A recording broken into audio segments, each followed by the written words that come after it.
जय गुरु जी। लुटाना गुरु जी सारी संगत पे गुरु महाराज अपनी कृपा दृष्टि रखे, सबको ब्लेस करे।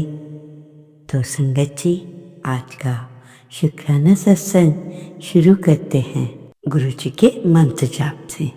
ओम नमः शिवाय, शिवते सदा सहाय। ओम नमः शिवाय, मेरे प्यारे गुरु जी सदा सहाय। इससे पहले जो गुरु जी के चरणों में लाइक सब्सक्राइब समर्पित करे, उसके घर में सुख समृद्धि की कभी कमी ना करें हमारे प्यारे गुरु जी। उन्हें भरपूर दें गुरु महाराज, उनकी हर इच्छा को पूर्ण करें। संगत जी, जब से मुझे मालूम चला है कि मेरा रब मेरे साथ है, तब से मैंने ये सोचना बंद कर दिया कि कौन मेरे खिलाफ है। बोलिए जय गुरु जी। आप भी यही करो। अब आप गुरु जी की संगत बन गए हो तो आप भी ये सोचना बंद कर दो कि कौन क्या कैसे कब क्या। बस आपने ये देखना है, मेरा परमात्मा मेरे गुरु महाराज हमेशा मेरे साथ। संगत जी, अभी अभी मैसेज आया है कि जिन्हें बार बार यूरिन आता है या बार बार पेशाब में जलन होती है, वो सिर्फ 3 ग्राम गोखरू चूर्ण को मिश्री के साथ गर्म पानी में रात को सोने से पहले लें तो ये किडनी की सूजन, पथरी और बार बार यूरिन जाने की आदत को दर्द से ख़त्म कर देता है। बोलिए जय गुरु जी। न जाने कौन से भक्त के लिए है ये मैसेज, जबरदस्त मैसेज है। संगत जी, जो बात मैं बता रही हूँ ध्यान से सुनना। आंखें नहीं तो जीवन नहीं, आंखें नहीं तो मतलब कुछ भी नहीं। जीवन में अंधेरा ही अंधेरा है, इसलिए आंखों को हमेशा स्वस्थ रखना आवश्यक है। आंखों के लिए बहुत सारी दवाइयाँ नहीं, इसलिए आंखों की सुरक्षा रोज होनी चाहिए। आप कंप्यूटर पे काम कर रहे हैं, मोबाइल पे काम कर रहे हैं और आंखों का इस्तेमाल ज़रूरत से ज़्यादा कर रहे हैं, आंखें जा रही हैं, आंखों का रेटिना कम हो रहा है, आंखों के अंदर सेल्स कम हो रहे हैं, आंखों को दिखना कम हो रहा है, आपके अंदर प्रॉब्लम ज़्यादा हो रही है। जैसे अगर ठीक होगा, इसके लिए ना तो आपको दवाई चाहिए ना ही औषधि। आज हम आपसे ऐसी बात बताएंगे, अगर आप अपनी नाभि में गाय के घी की रोज़ाना 2 बूंद सुबह 2 बूंद शाम डालोगे तो नियम से आप देखेंगे कि आपकी आंखों में फिर से चमक, रोशनी बढ़ी है, ज़्यादा हुई है पहले से। तो संगत जी, फल ना भी कम हो जिनकी, वो भी करें।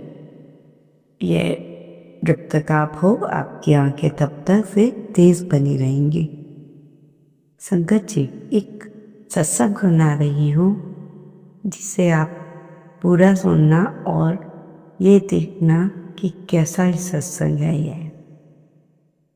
संगत जी, एक धनवान उम्र जिसकी 60 साल, पत्नी की उम्र भी 60 साल। घबराना मतलब 60 साल सुन के घबराना नहीं, कहने का अर्थ है वो 60 साल धनवान वाला व्यक्ति, क्योंकि उस पर बहुत सा धन भी था पर औलाद नहीं थी। धनवान बहुत है, जिसने जो बताया कि सब किया, उसकी औलाद ने जन्म नहीं लिया और सोच रही है इतना धन है कौन संभालेगा। एक गुरु का प्यारा मिल गया, अब 60 साल की उम्र में 60 साल की उम्र हो गई, अब क्या बालक ने जन्म लेना है। कहने लगे वो तो तुम्हारी मर्जी है। तुम्हें क्या मांगना है, क्या करना है, मैं तुम्हें एक रास्ता बताता हूँ। वहाँ पर जाकर अमृतसर में एक गुरु ने कहा, उन्होंने उससे कहा कि अमृतसर जा, वहाँ पर सेवा कर और गुरु रामदेव जी से जाकर मांग ले। वो तेरे को वो तेरे को मना नहीं करेंगे। मौका मिलते ही तू पूछ लेना। मौका मिलते ही क्या करना तूने? पूछ लेना, फिर तो उनकी मर्जी है, वो देते हैं कि नहीं। आंटी पूछती है कि उनसे ही कराने का कोई तरीका अलग नहीं हो सकता? ऐसा तरीका होगा कि वो अलग से कुछ कर दें। कहते हैं कि एक तरीका है, तो सबकी खुशी मांग ले। गुरु तो संगत को देता है, वो गुरु तो संगत को क्या करता है? देता है। वो ही उसके वही उसकी सबसे बड़ी खुशी है जो संगत को देता है। वह संगत की सेवा करते और खुशी ले, और वो तेरे लिए खुद आएंगे। उसने अपना शहर छोड़ा और दूसरी जगह सेवा करने लगा। उनसे क्या नोट किया उसने कि पुराना जमाना था, खाना लकड़ियों पे बनता था। उसने जान लिया कि आग जलाने का साधन लकड़ियां हैं। अब उसने कुल्हाड़ी पकड़ी, पूरा दिन जंगल में जाकर लकड़ियां काटता, 2 ढेरियां बनाता, एक लंगर के लिए और एक अपने घर के लिए। तो दोनों ढेरियां बन गई ना, तो घर में कम रखता, ज़्यादा वहाँ देता जहाँ लंगर पकना होता है। तो घर पे तो उसकी लकड़ियाँ यूज़ नहीं होती थी। इकट्ठे करते करते इतना ढेर लग गया। बहुत महीने हो गए सेवा करता रहा, पर अब पूरा दिन काम करता है। धनवान है, काम की ज़रूरत नहीं।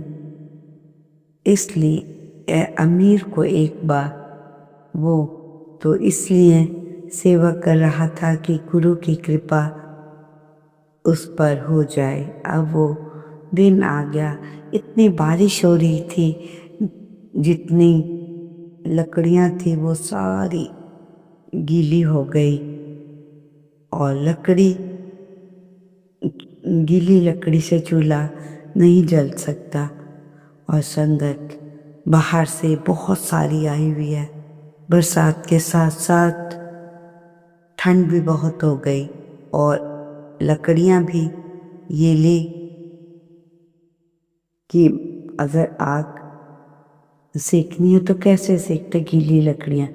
गुरुजी ने अपने सेवादार बुलाए और संगत बाहर से आई, उतना खाना भी खिलाना है और आग भी जलानी है। अब क्या होगा, कुछ करो, गुरु सब संभाल लेंगे। कहते हैं गुरु सब संभाल लेंगे। गुरु अब संगत के साथ मीटिंग कर रहे हैं। इसने देख लिया, वो घर में गया और घर में जितनी भी लकड़ियां हैं वो सब लेकर आ गया, और थोड़ी थोड़ी दूरी पर लकड़ी जलानी शुरू कर दी। संगत आग सेकने लगी, आनंद मना रही है। ठंड तो बहुत है, संगत सहन नहीं कर पा रही, और लंगर पहुँचेगा तो कैसे, लकड़ियाँ भी खत्म हो गई हैं। अभी तो लंगर भी बनना शुरू नहीं है हुआ है। लंगर पहुँचा तो लकड़ियाँ खत्म हो गई, अभी तो लंगर भी बनाना है, वो सब सोच रहे हैं। तो उसने क्या किया, संगत जी, उसने अपने घर के अब देखो उसे कैसे प्रेम था परमात्मा से। उसने अपने घर की सारी चौखटें निकाल दी, पलंग तोड़े, अपनी खटिया तोड़ दी, वो सारी चीज़ें निकलवा दी, अपने पलंग तोड़े, अपनी खटिया तोड़ी, वो सारी लकड़ियां लेकर लंगर में दे दी। 60 साल की उम्र में इतनी सेवा कर रहा है। ध्यान देना, जब गुरुजी मीटिंग से आए तो हैरान हो गए कि जगह जगह पर आग रखी है। संगत जी, अगर आग के पास बैठकर भगवान का भजन व गुरबानी सुन रहे हो, मजे ले रहे हो, लंगर भी पक रहा हो, सब कुछ हो रहा हो, क्योंकि लकड़ियां तो गीली हैं, कहाँ खाना पकेगा मेरे भाई। लकड़ियां तो संगत मनाती है। 60 साल का एक बुजुर्ग, वो अपने घर वाली के साथ आकर रोज गुरु महाराज जी के आश्रम में सेवा करता। ये सारी सेवा उसने ही की। तो गुरु रामदास जी कहते हैं कि ये खिड़कियां, दरवाजे सब कहते हैं जो संगत ने ना कहा, अपने घर के पास सब चीजें तोड़कर ये सब ले लो। तो उसने कुछ चीज ले ली और लंगर के लिए गया। गुरुदास जी ने उससे कहा कि जल्दी बुलाओ। सेवादार दौड़ कर गए और गुरुजी आपको बुला रहे हैं। संगत जी कैसे बुला रहे हैं, अब ध्यान से सुनिएगा। ये वह दौड़कर आया, गुरुजी के चरणों में गिर गया और उसे उठाया गया। उसने कहा, तेरी झोली भरनी है, आज तूने संगत के लिए तूने हद कर दी और अपने घर को तोड़ फोड़ कर चले। संगत के लिए इतना कुछ कर दिया, क्या बचा ही था? कुछ भी नहीं बचा था। फिर भी वो क्या मांगता है? संगत जी ऐसा कह रहा है कि जाता हूँ, सेवा में कोई भी गलती हो जाए तो सब में संगत की रजिस्ट्रेशन निकालते हैं। सब लोग एक बार इस तरह संभल जाते हैं और गलती को कई बार मान भी लेते हैं। सब संगत की मिस्टेक्स डालते हैं। सब लोगों को एक तरफ मंगल की सेवा करने का और दूसरी तरफ संगत की निंदा का फल तो अवश्य ही मिलेगा। सुधार के लिए एडवाइस देना अलग बात है। जैसे आपके घर पर सत्संग होता है, लंगर प्रसाद होता है, तो आपका घर में शरीर बैठे बैठे बढ़ जाता है, या कुछ गिरा ना हो, कहा ना हो। अगर ये सब बातें भी आप अपने उसमें लिखते हैं, जानते हैं, नॉलेज है, कब भी आपके कुछ मार्क्स आ सकते हैं। संगत जी ऐसे ये कहकर मत छोड़ना कि नहीं आता। गलत लिखो, सही लिखो, पर लिखो तो संगत जी ऐसे किया उन्होंने। और इस संगत जी के कुछ किसी ने बोल दिया तो 9 नीतियाँ और सब कुछ रब के पास चला जाएगा। तेरी से बहुत खुश हूँ। उम्र 60 साल, सारा मांग, क्या मांगना है? गुरुजी उससे कहते हैं। शर्म आ रही है, उम्र है 60 साल, बाकी सब गुरु जाने। तब गुरुजी ने अपने बेटे से चलकर कहा। किसने किसको कहा? अपने बेटे से कहा कि तुमने क्या करना है, ध्यान से सुनो। ध्यान से सुनना है। अब सुनने वाली बात आ रही है